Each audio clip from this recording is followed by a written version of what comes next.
Space junior college, Kumaravandlapalli, Kadiri.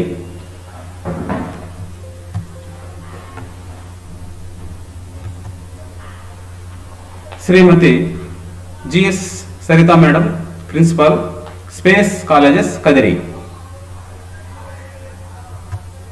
I am Nizamuddin, lecturer in zoology, Space Colleges, Kadiri. Today we are going to discuss about the respiratory system for second year intermediate students. Respiration is a vital feature of life. It is a caloric burner, and also it is called as energy provider. Chemically, it is a catabolic process and release of energy by the oxidation of food. Food means the edible substance is nothing but food. When we intake the food material, food material enter into the digestive tract and digest well. At the end of the digestion, the end products are formed like glucose, amino acids, fatty acids and glycerol. These are the end products.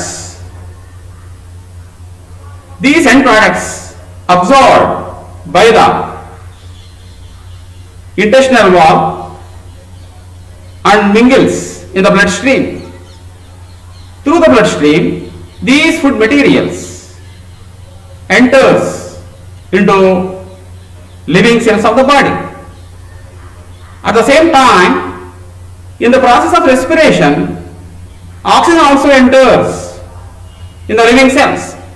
In the presence of oxygen, these food materials get oxidized and release energy. As the end product of this process, energy and also carbon dioxide is also formed as a waste material. These carbon dioxide definitely exit from our body. In general, many authors stated that the exchange of gases as external respiration or ventilation, because the entry of oxygen and the exit of carbon dioxide occurs at places other than the energy releasing sites. And then, in another sense, as the chemical breakdown of nutrients occurs inside the living cells called internal respiration or cellular respiration. More accurately and scientifically, the respiration is the process leading to and including the chemical breakdown of food materials to provide energy for life is called respiration. Basing on the presence or absence of the respiration, the respiration is of two kinds. The first one is anaerobic respiration. The second one is aerobic respiration. Anaerobic respiration is a process in which there is no involvement of oxygen. So it is an anaerobic respiration. In the absence of oxygen, the substrate or food materials converts into some other products and also the release of ATP. But in this process, the amount of energy that is released in this process in lower quantities. Anaerobic respiration, it is in this respiration, incomplete breakdown of organic molecules with a less yield of energy. It takes place in the absence of oxygen, already I told you, in organisms such as yeast, bacteria, mussels, like that. Here, the glucose, in the absence of oxygen, converts into two molecules of ethyl alcohol or ethanol, carbon dioxide, and yields less amount of energy, that is 2 ATP molecules. In case of muscles, when the oxygen levels are low, the glucose molecule converts into two molecules of lactic acid and yields 2 ATP molecules. So it is an anaerobic respiration, so there is no involvement of oxygen here.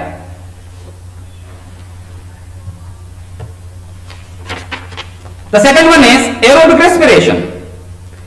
It is the complete breakdown of organic molecules in the presence of oxygen and yields more and more energy, in which oxygen is involved. So the substrate of the glucose molecule break down completely, so that as a result of this one, carbon dioxide, water, bulk amount of energy released, that means 36 ATP molecules are formed.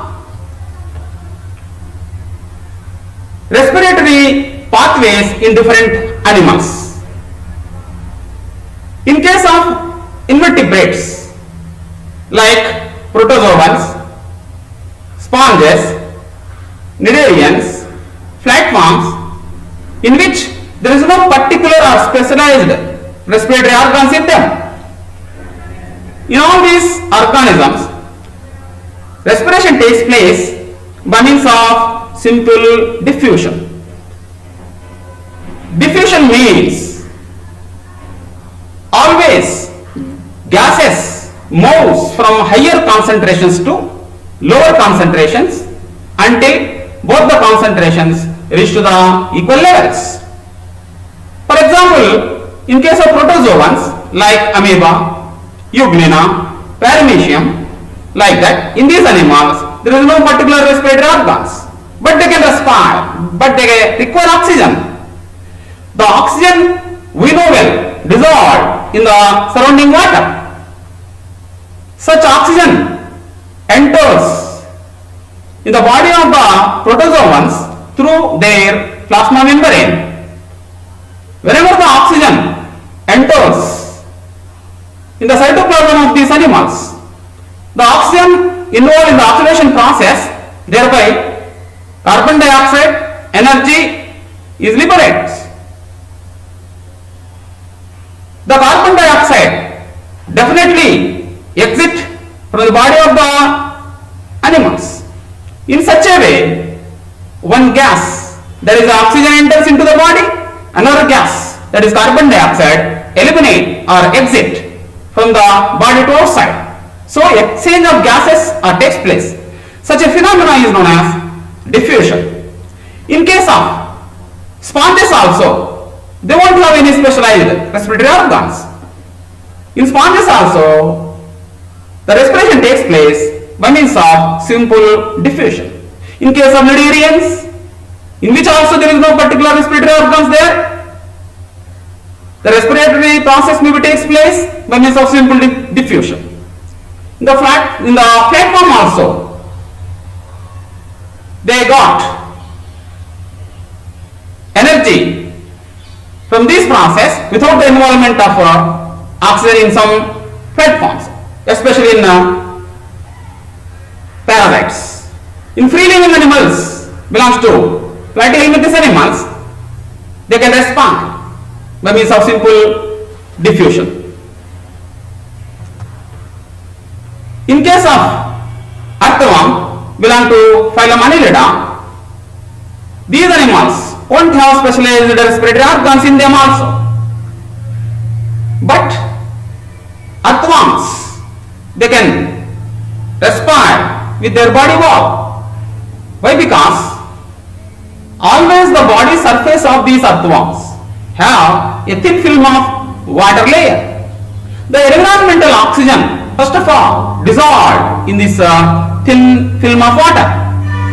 In addition to, the body wall of the earthworms supplies number of blood capillaries, so that blood always flows into the body wall. Whenever the environmental oxygen dissolves in the thin film of water, this oxygen enters into the blood. Simultaneously, the carbon dioxide that is present inside the blood come out or exit from the body to outside. In this way, earthworms they can respire. This is also a simple diffusion. In case of insects like cockroach, the cockroach develops a developed respiratory system, somewhat developed. Such a respiratory system is known as tracheal system. These trachea distribute all over the body of the cockroach. Through this tracheal system, the environmental air directly enter into the living cells of the cockroach. In case of arthropods like spiders, scorpions, they have some other type of respiratory organs like book lungs. The book lungs having number of lamellae, spaces are there in each and every two lamellae. Whenever the air enters into the spaces of this lamellae, the lamellae also supplies with the blood capillaries. Whenever the air enters in between the spaces of the lamellae, oxygen enters into the blood. From the blood, oxygen comes out. In this way, scorpions, spiders, these animals, they can respire. In case of aquatic arthropods and molluscans, they have vascular gills for the process of respiration, in which so many gill slits are there. Whenever the water current enter into the vascular gills, the oxygen may be enter into the blood, carbon dioxide eliminate from the blood to outside. In this way, in aquatic arthropods and mollusks, they can respire.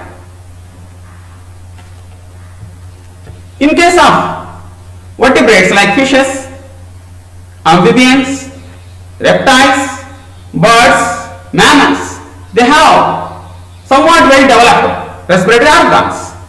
In case of fishes and amphibian larvae, they have gills for respiratory purpose. In case of fishes, whenever the water enters into the gill chamber, the water having oxygen, such oxygen enters into the blood. From the blood, carbon dioxide eliminates into the gill chamber. From the gill chamber, the water may come out along with the carbon dioxide. In case of amphibian larvae like tadpole larva, it have external gills at first. Through these gills, the tadpole larvae are frag. It can respire. In case of adult amphibians like frog can respire in three ways. First one is cutaneous respiration or skin respiration. Number 2, buccal respiration. Number 3, lung respiration or pulmonary respiration. In case of skin respiration, frog gets bulk amount of oxygen than other two, that is buccal and lung respiration. Author says that nearly 70 to 80% of oxygen which will be entered through the skin respiration. In the process of skin respiration or cutaneous respiration, the entire outer surface of the frog covers skin. Above the skin or the upper layers of the skin, a thin film of water is there. Whenever the frog comes out from the water to earth, at that time, definitely it can respire with the help of skin. In this process, the environmental oxygen first of all dissolved in this thin film of water. These oxygen now enter into the body. How means the skin of the frog supplies blood capillaries. Whenever the oxygen dissolves in the water that is present on the upper surface of the skin, enters into the bloodstream. From the bloodstream, carbon dioxide exits or eliminates from the body to outside. In this way, in case of frog, the skin respiration takes place. Second one, buccal respiration. The buccal respiration takes place in between the outer environment and buccal cavity. Actually, the inner surface of the buccal cavity supplies with blood capillaries. Whenever the outer air enters into the buccal cavity through the external nostrils and internal nostrils, the internal nostrils finally opens into the buccal cavity. The oxygen present in the buccal cavity enters into the blood. At the same time, the carbon dioxide present in the blood come into the buccal cavity. In this way, the carbon dioxide eliminates from the body to outside. In case of pulmonary respiration or lung respiration, the lung respiration takes place in between environmental air and lungs. Whenever the environmental air enters into the lungs, inside the lungs, so many alveoli are there. Lungs are also supplied with blood capillaries. Whenever the air enters into the lungs, the oxygen present in the lungs enter into the bloodstream, and then at the same time carbon dioxide enter into the lungs. Thereby the carbon dioxide come out from the lungs to outside when the lungs are contracts. In this way, frogs can respire.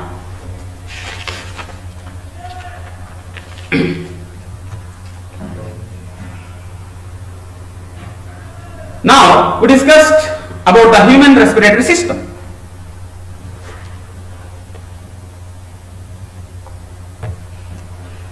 In case of human respiratory system, the respiratory system of man includes the following parts.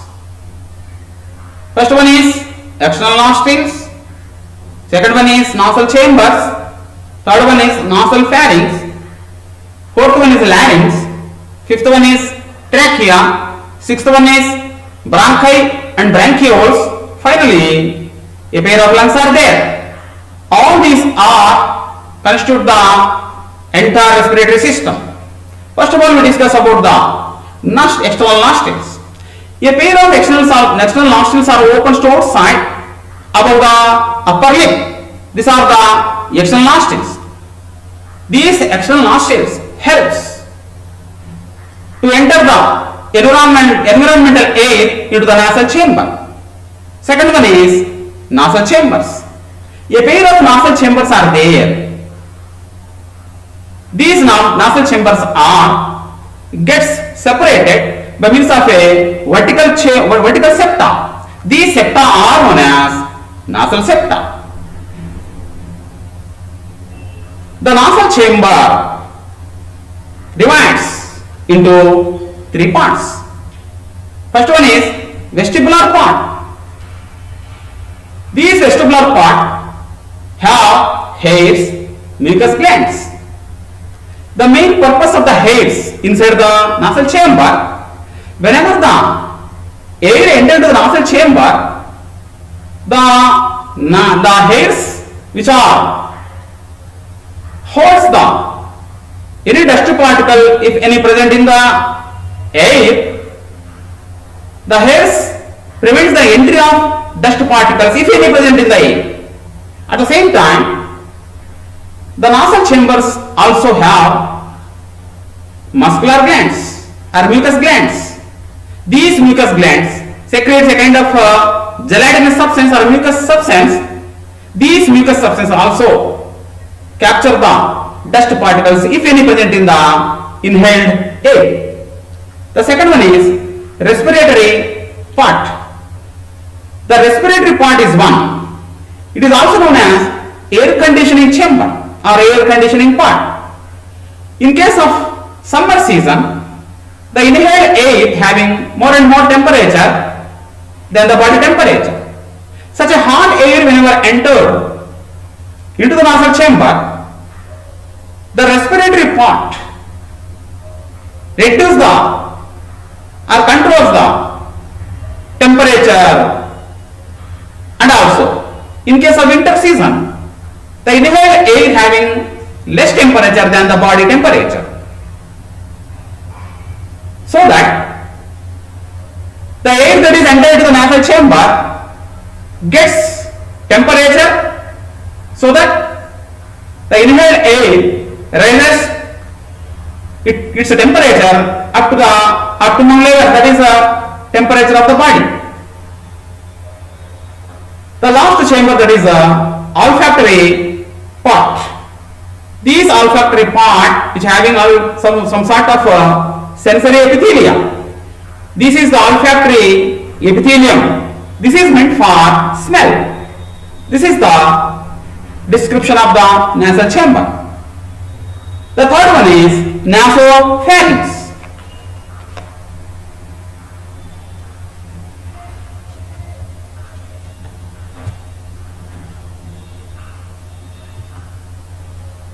The third one is nasopharynx.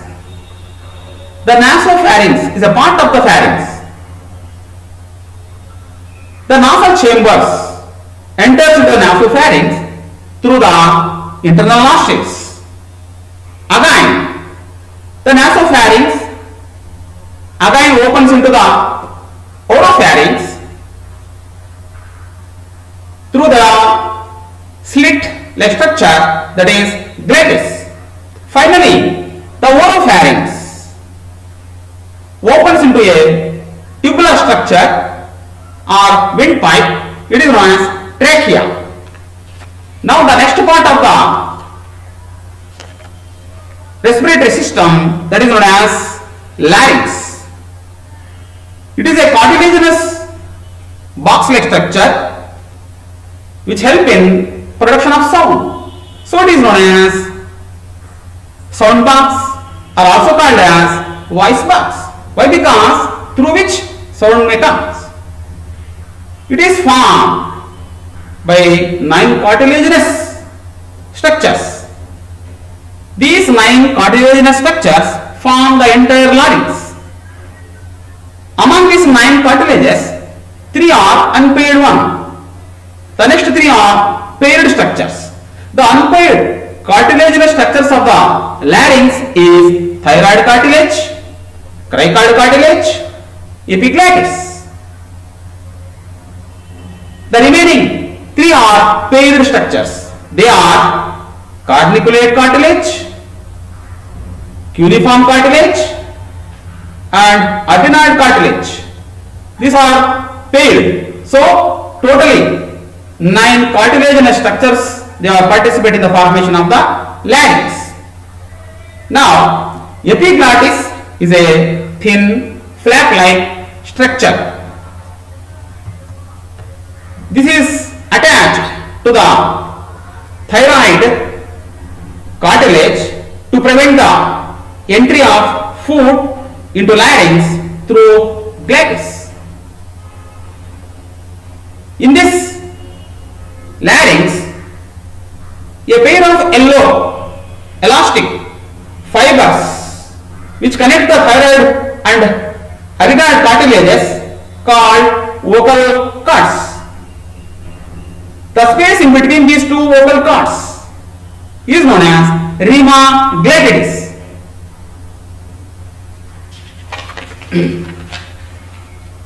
The mid-ventral part of the thyroid cartilage, which have a prominence, this prominence is called laryngeal prominence, or also called as Adam's apple. The Adam's apple, a kind of prominent structure which helps in the protection of the walls of the frontal part of the larynx and vocal cords. Once again, the Adam's apple is nothing but laryngeal prominence. The main purpose of this Adam's apple, it helps in protection of walls of the frontal part of the larynx and vocal cords.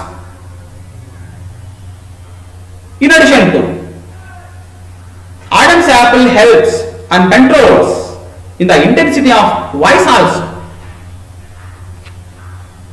In females, in case of females and children, the vocal cords are short and produce high pitch voice. In case of males, the vocal cords are thicker, longer and produce low pitch voice. The larynx contains two types of vocal cords. First one is false vocal cords. These are the folds of the mucous membrane which do not have any role in the production of sound. Number two, true vocal cords. These true vocal cords which can help to produce the sound. The next one is in the respiratory system, that is the trachea. Trachea is nothing but a windpipe. This can be shown in the figure by means of arrow mark. That is the trachea.